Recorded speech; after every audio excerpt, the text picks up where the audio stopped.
In a tiny home where the soft lights glow lives Eddie the cat, the star of the show.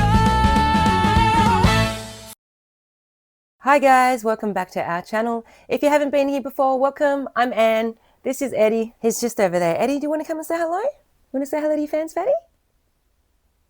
He's so beautiful, Eddie. So in the last video, you would have seen that Leighton came and put up the shower screens, which I'm really happy with. Just feels so good to get to this point in my bathroom renovations. It still blows my mind though. When I first moved in, all I wanted to do was change the tiles in the bathroom. And then as soon as I discovered that termite damage, it's become a full bathroom reno.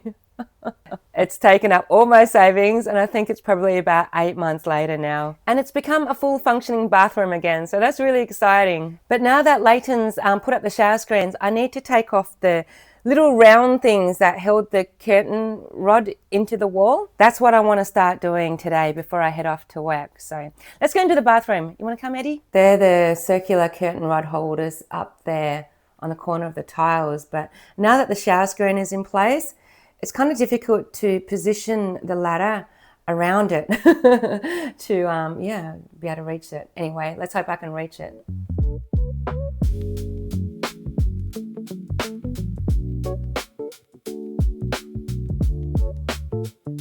This is a close-up of the damage that it's left.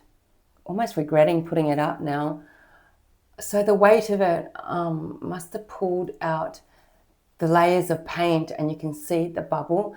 So to get an even look, I'm going to have to strip that whole paint area and fill it in so it looks nice and flat, because I'm not happy with that. This is the right hand side one. It's not as obvious or as bad, but I'm going to have to do the same too. My phone is balancing on the corner of the shower screen. Pray for me that it won't fall, okay? But I just want you all to see a close-up of what I'm doing. And I'll be using a chisel to flatten and cut out this paint bubble. It's the weight of the shower curtain rail that has, pulled it. And it's actually pulled the layer, the outer layer of the actual plasterboard too. All right. It's taken out a whole chunk, but better like this than what it was before, because I can fix this. I'm not sure if you can tell from there, but that hole is quite deep. It's at least, 12 millimeters in, and I'll be filling it with this. It's going to need to have multiple layers, because if I put it on too thick, it will crack, and I don't really want it to, look ugly. So just go in the very internal. I mean, it doesn't matter too much if the inside bit cracks, as long as the outer layers don't crack. So I'll be sure to put the outer layers on nice and thin. That's one layer. Oh, actually no, I can still feel the bubble just here, under here. I'm gonna have to scrape more off. Otherwise I'm not gonna be happy with the finished look once it's painted and everything. Okay, now I think I'm happy, I think. Now it's done. Time for the other side. I can see the bubble goes about that far out.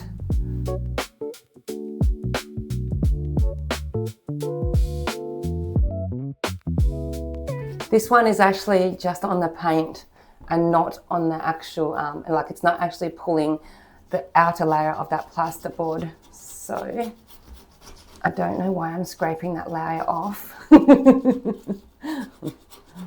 But I've started now, so now I've got to smooth it out. But now that it's all sticking up, I've got to get it down, because it's better down, like inverted, than out. I keep thinking outverted, but what is the opposite of inverted? Because it's not outverted, is it? Sounds weird. I think that will do. This one obviously is not going to take up as much, so the first layer can just look a little something like that. The instructions on this say that I can apply another coat after 3 hours if it's like 3 millimeters thick, but that first hole is way more than 3 millimeters. I at least easily put 10 millimeters in there. I'm just going to wait until I finish work tonight. I won't get home till like 10:30 p.m., but I'll apply another coat then.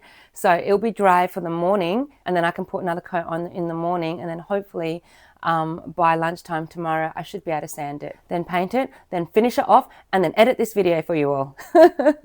And hopefully that wall will look like it's never had anything there. That's what I'm praying for. I still have that little bit of leftover paint from when I painted the ceiling, like in the roller and tray thingy. I'm hoping it's still okay to use tomorrow. That way I get that foam textured look and it will blend in with the original wall. That is the plan, but we shall see what happens, eh? Once again, it's time to use my voiceover skills. This is later that night when I finished work. I've just added another coat here, as you can see. Then the very next morning, I did exactly the same thing. I thought this coat would have made it sort of, like it would be the last and final coat, but I didn't want to put it on too thick, and it definitely still felt like it needed another coat once again. That coat then didn't dry until later that afternoon. So that's when I was able to add another coat on both sides once again.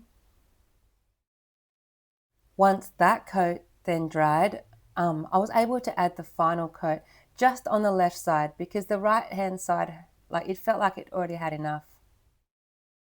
And voila, when I woke up this morning, it's finally dry enough for me to sand. Here I am getting my PPE gear on. I got my 3 sanding blocks, rough, medium and fine grit. I decided to start with the rough sanding block. I find that it just gets the bulk of the sanding done, a lot quicker than if I were to start with the medium sanding block. But then of course I followed up with a medium sanding block and smoothed it out a lot more and smoothed it out even more with the fine sanding block straight after. Once the left hand side felt as smooth as I could get it, I repeated the exact same process with the right hand side. It's not perfect, but you know what? It feels pretty smooth to me. Now that the sanding is finished, I'm just brushing the loose dust off with the paper towel, and I'm going to seal it with this. It's just the primer sealer undercoat I've been using for everything around here. That's just to seal that exposed or raw, whatever you call it, plaster filler in. And of course, repeating the same process on the left-hand side. Now, time to wait for it to dry.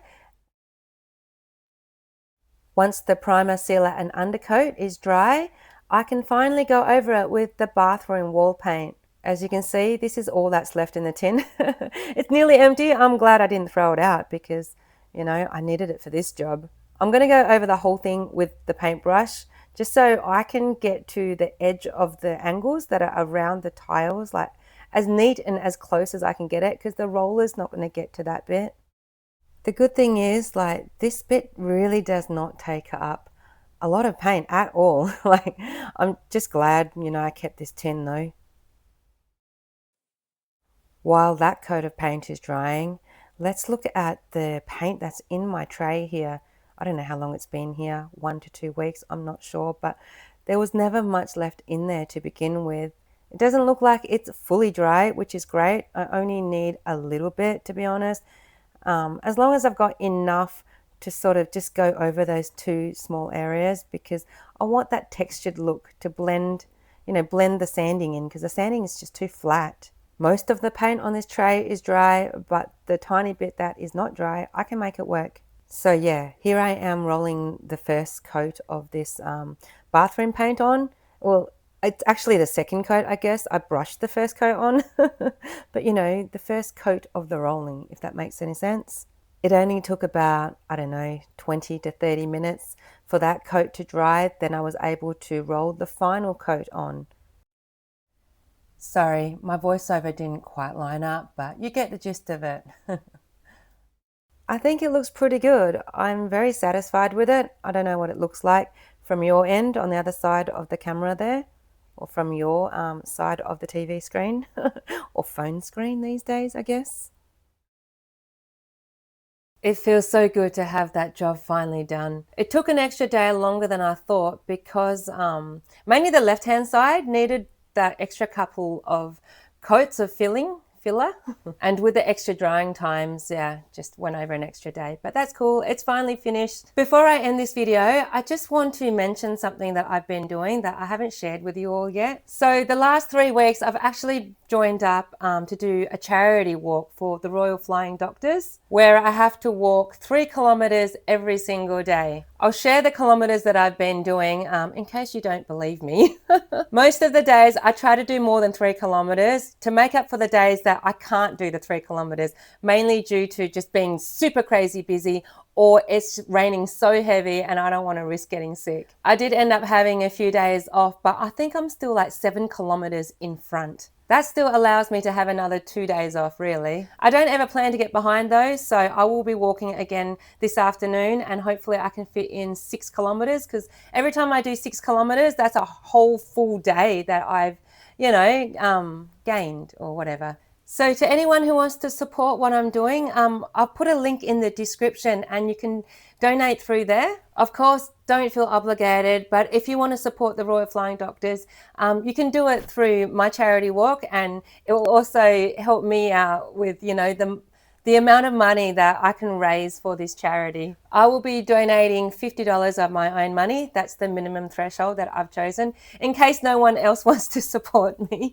I haven't really been asking around, so this is the first time I've mentioned it, and I'm probably going to share it with my friends on social media, but no pressure on them either. Most people have their own charities. I understand that. But the reason that I've chosen the Royal Flying Doctors this time is because my last stepdad that's passed away, he actually passed away from having 3 heart attacks in one day. Often he has a heart attack and he survives it. I always thought he was invincible. Every time he had these heart attacks, the Royal Flying Doctors would come and pick him up from our small town in South Australia and fly him to Adelaide, where he could get proper treatment and live for another few years, Except for the last time, because obviously it was his time to go. I'm doing this charity in honor of him because I will never forget, over 2 years ago, when I nearly gave up looking for a place to live in Brisbane. My heart wanted to live here, but my head was saying, then why can't you find a place? Why won't anyone accept you? You can't afford like 99.5% of these properties.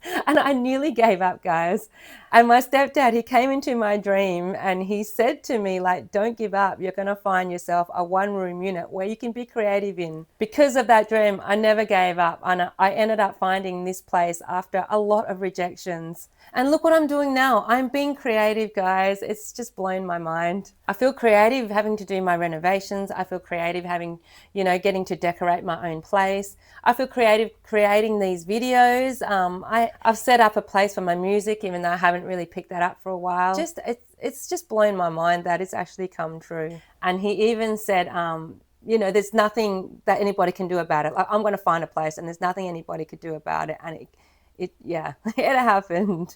This charity walk is in honor of him. So thank you, Tom. I know you're still alive up there watching me. And with that, I'm going to end the video here. Thank you so much for all your love and support. You guys just make me enjoy making my videos that much more, and having people just care about what we do. It's very validating and it just feels amazing. It's also become a place where I can share my Eddie, because he has so much love to give and I need to share him. I knew he was special from the first day I met him, and I'm so glad you all can see it too. He's being a lazy sloth upon the loft bed. Maybe I'll let him say goodbye. Anyway, bye. Eddie, you lazy sloth. You got fans? You want to say goodbye? Excuse me? Yeah, you got fans. Don't be rude, Eddie. So damn adorable, aren't you? So lucky to have you, Eddie. Oh, stretchy. Come on, give them smooches. Where are we going? Give your fans smooches, Eddie.